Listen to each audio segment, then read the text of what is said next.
घर के कामों के साथ साथ पढ़ाई के लिए समय कैसे निकालें, कैसे सारा कुछ मैनेज करें, अपने लिए समय कैसे निकालें। चाहे आप पढ़ाई कर रहे हो या कोई भी काम, जैसे कि घर के काम इतने होते हैं कि आपको उससे टाइम ही नहीं मिलेगा कि एक्स्ट्रा अपने बारे में, अपने सपनों के बारे में आप कुछ सोच सकें।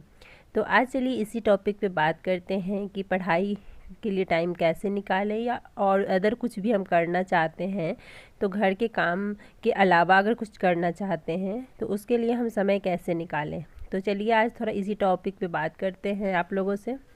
किताबों से लगाव रखिए, मेरा यकीन मानिए ज़िंदगी में कभी भी ठोकर खानी नहीं पड़ेगी।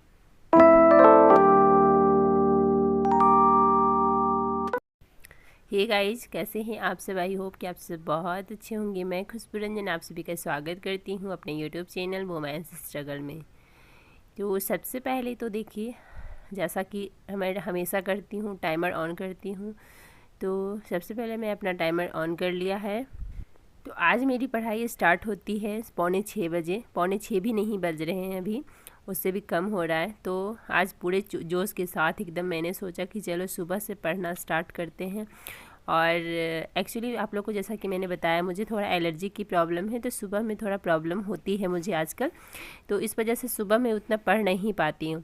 लेकिन आज थोड़ा ठीक लग रहा था तो मैंने सोचा कि चलो पढ़ लेते हैं। और अभी बेटी का स्कूल का टाइम भी थोड़ा आधे घंटे बढ़ गया है, तो मैं सोची कि थोड़ा अभी टाइम है, मैं अच्छे से पढ़ लेती हूँ। उसके बाद फिर कम से कम आधे घंटे तो मैं आराम से पढ़ सकती हूँ, फिर किचन में जाएंगे। लेकिन वही कहता है ना कि सोचा हुआ बात कुछ होता नहीं है। आज पूरे जोश के साथ पढ़ने बैठी और मैंने सोचा कि चलो आज तो इतना टाइम मेरे को मिलेगा पढ़ने को, मैं बता नहीं सकती। मैं सोची कम से कम 8 घंटे तो आज ज़रूर मैं पढ़ लूँगी। इसीलिए कहता है ना कि मैं नहीं सोचती हूँ कि मुझे पढ़ना कितना देर है। तो इसके बाद फिर मैं नाश्ता वास्ता बनाई, सारा कुछ किया, फिर आराम से मैं पढ़ने के लिए बैठी। 1 बजे तक तो मैं बहुत अच्छे से पढ़ी, क्योंकि बीच में तो गैप भी बहुत हुआ था क्योंकि काम भी हो गए थे। ये मेरा सेकंड स्लॉट है और सेकंड स्लॉट में मैं पढ़ रही हूँ सोसाइटी, तो जिसमें मैं पढ़ रही हूँ विवाह, भारत में विवाह पढ़ रही हूँ, तो इससे मैं पढ़ती हूँ। और सबसे बड़ा चीज़ पता है क्या होता है, टाइम मैनेज करना। तो मैं अपना काम, पढ़ाई, सब कुछ कैसे मैनेज करती हूँ, कैसे पढ़ने के लिए टाइम निकालती हूँ अपने लिए। तो देखिए कि सबसे पहले है क्या कि मैं सुबह में किचन में जा कर के और जो भी मुझे बनाना है उसके लिए मैंने तैयार कर लिया है सब कुछ। उसके बाद में पढ़ने के लिए बैठ गई हूँ। मैंने सोचा कि अभी मैं आधा घंटा आराम से पढ़ सकती हूँ, आधा क्या पौने घंटा भी मैं आराम से पढ़ सकती हूँ। यानी मेरे पास अभी 6:30 बजे तक टाइम है पढ़ने के लिए। तो उसके बाद मैं किचन में जाऊँगी। तो यही सोच करके मैं पढ़ने के लिए बैठ गई। अगर मुझे लगता कि नहीं यार, आधा घंटा टाइम है, 10 मिनट टाइम है, इसमें क्या पढ़ना, चलो फ़ोन ही देख लिया जाए, मैं वो नहीं करती हूँ। उसके बाद फिर मैं जब किचन में गई तो फिर मुझे काफ़ी लंबा गैप के बाद फिर मैं अपना सेकेंड स्लॉट स्टार्ट की। तो बीच में तो गैप काफ़ी हो गया था। और आज मेरे साथ ऐसा हुआ कि 1 बजे तक मैंने बहुत अच्छे से पढ़ा। 1 बजे के बाद मेरा इतना बुरा स्थिति हो गया, एक्चुअली में मेरे सिर में इतना ज़्यादा पेन हुआ। सुबह से ही हो रहा था, लेकिन मुझे लगा ठीक हो जाएगा, ठीक हो जाएगा। जो मैं सोचती हूँ ना वो मेरे साथ होता ही नहीं है, इसलिए मैं सोचती नहीं हूँ कितना देर मुझे पढ़ना है, नहीं पढ़ना है। जब भी मुझे टाइम मिलता है तो मैं पढ़ने बैठ जाती हूँ। और मैं आप लोगों से भी यही कहूँगी, जब भी आपको समय मिले, जब आपको लगे कि नहीं अभी पढ़ सकते हैं, तो आप पढ़ने बैठ जाइए जब भी आप फ्री हों। अभी बज रहे हैं रात के 9। सुबह यानी दोपहर तक जो मैंने पढ़ा बस उतना ही पढ़ा, यानी 2 घंटे पढ़ा। 1 बजे के बाद जो बिस्तर पे मैं पढ़ी, अभी रात के 9 बजे उठी हूँ। सो करके नहीं, इतना ज़्यादा सिर में पेन था ना कि पेन किलर लेने के बाद भी ठीक नहीं हो रहा था। तो अभी मुझे थोड़ा अच्छा लगा और मुझे लगा कि नहीं मुझे अब पढ़ना चाहिए, तो मैं पढ़ने के लिए बैठ गई। तो ये सोचिए कि कभी भी कैसा भी सिचुएशन है, अगर आपने कुछ ठान लिया है तो वो आप कर पाइएगा। तो मैं यही कहूँगी कि जब भी समय मिले, कोई देखिए रूटीन नहीं है, ऐसा नहीं है कि हमें टाइम नहीं मिलता है, हमें टाइम मिलता है, लेकिन हम इतना बुरी तरीके से थक जाते हैं ना घर के काम कर कर के कि उसके बाद हिम्मत ही नहीं होती है कि अपने लिए कुछ सोचें, पढ़ाई करें। तो देखिए मैं यही कहूँगी कि जब आप रेस्ट करते हैं, जब आप थक जाते हैं, तो हम क्या करते हैं, लेटते हैं। तो आप ऐसा करिए, फ़ोन में कुछ रखिए पढ़ने के लिए। मेरा क्या है कि मैं फ़ोन में भी रखती हूँ। अगर मुझे ऐसा लगता है कि मुझे थकान हो रही है, मुझे कमर में पेन होने लगता है ज़्यादा देर बैठने से या ज़्यादा काम करने से, तो मैं लेटती हूँ, तो उस दौरान मैं फ़ोन से पढ़ लेती हूँ। या मुझे यूट्यूब से पढ़ना होता है तो उस यूट्यूब से भी मैं लेट करके ही पढ़ती हूँ। जब मुझे लगता है कि अभी मुझे थकान हो रही है तो फिर मैं लेट करके यूट्यूब से पढ़ती हूँ। तो आप देखिए, आप अपने लिए टाइम निकालिए। टाइम नहीं मिलता होगा, ये तो मैं समझ सकती हूँ, और टाइम मिलता भी है तो हम इतना बुरी तरीके से थक जाते हैं ना कि फिर लगता है कि पढ़ाई तो मेरे बस का है ही नहीं, पढ़ाई तो होगा ही नहीं।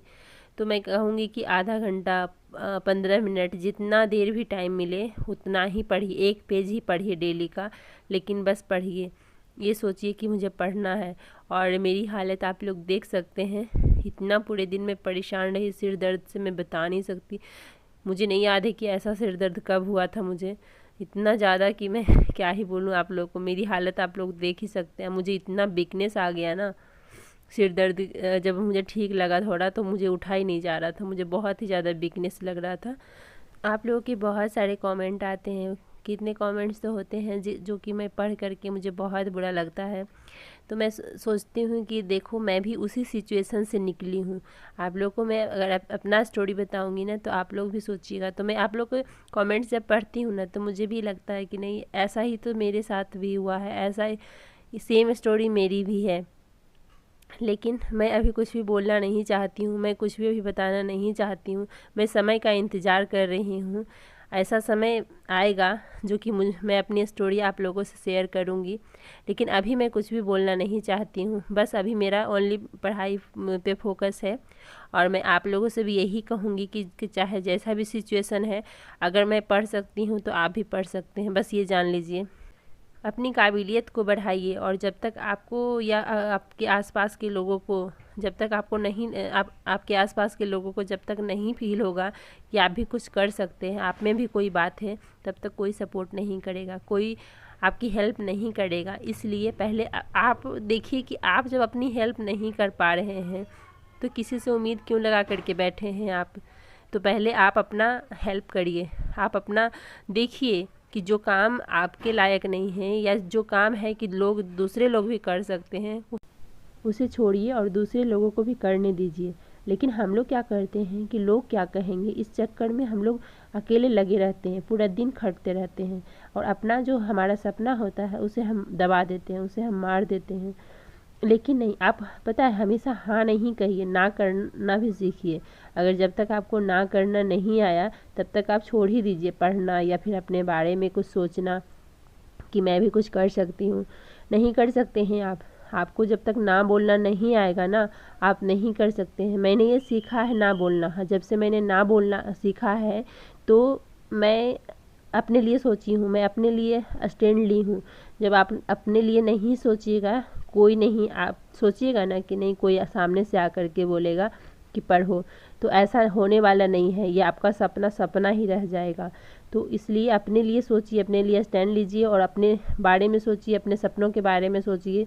लेकिन मैं ये नहीं कह रही कि सब कुछ छोड़ करके सोचिए, सब कुछ देखिए, लेकिन थोड़ा इग्नोर भी करना सीखिए। तो चलिए, इसी सब थॉट्स के साथ इस वीडियो का मैं एंड करती हूँ। मिलती हूँ आप लोगों से एक नए वीडियो में। वीडियो कैसी लगी ज़रूर बताइएगा, अच्छी लगी है तो लाइक कर दीजिएगा, और जो लोग अभी तक चैनल को सब्सक्राइब नहीं किए हैं सब्सक्राइब कर लीजिए, और वीडियो को बहुत शेयर करिए ताकि दूसरे लोग भी मोटिवेट हों। मेरा यही मकसद रहता है कि आप लोगों को मोटिवेट करना। तब तक के लिए बाय बाय, टेक केयर।